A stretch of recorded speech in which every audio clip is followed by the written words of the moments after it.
सर्व जनतेने सावधान व्हा, कारण की आता प्रत्येक जणाच्या घरी स्मार्ट प्रीपेड मीटर लागणार आहे. आणि स्मार्ट प्रीपेड मीटर असं आहे की रिचार्जवालं मीटर आहे. जर अर्ध्या रात्री जर समजा लाईन गेली, समजा रिचार्ज मारलेला रिचार्ज संपला तर इलेक्ट्रिक लाईन बंद पडणार. आणि जे आता तुम्हाला जर 1000 रुपये बिल येत असेल तर येणाऱ्या काळामध्ये तुम्हाला 2000 आणि 2500 आणि 3000 रुपये बिल येणार आहे.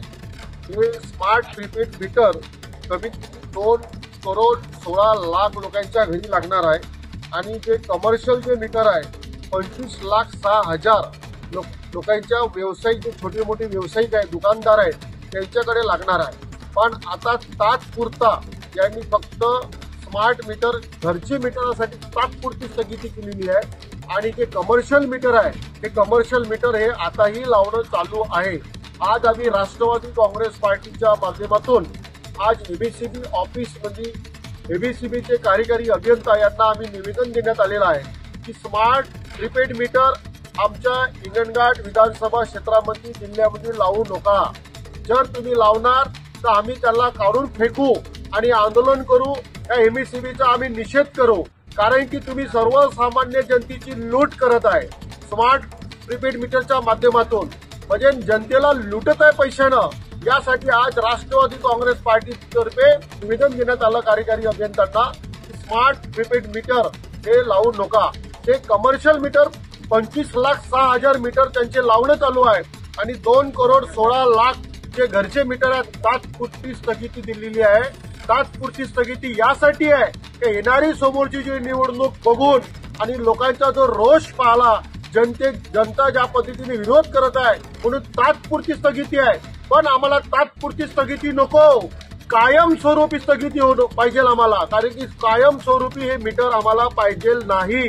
कारण की हे मीटर लावणं म्हणजे जनतेची लूट करणं आहे, जनतेला लुटणं आहे. आणि असंही हे शासन जनतेला लुटत आहे कोणा ना कोणा माध्यमातून, टॅक्सच्या माध्यमातून, इलेक्ट्रिकच्या माध्यमातून. आणि जे आपल्याला इलेक्ट्रिक बिल येते हे बिल फक्त नावासाठी आपल्याला सांगतात 3 रुपये 36 पैसे युनिट आहे.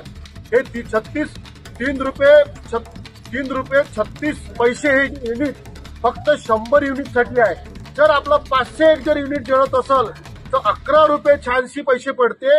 आणि त्याच्या व्यतिरिक्त सुद्धा एमएससीबीनं कर लावलेला आहे.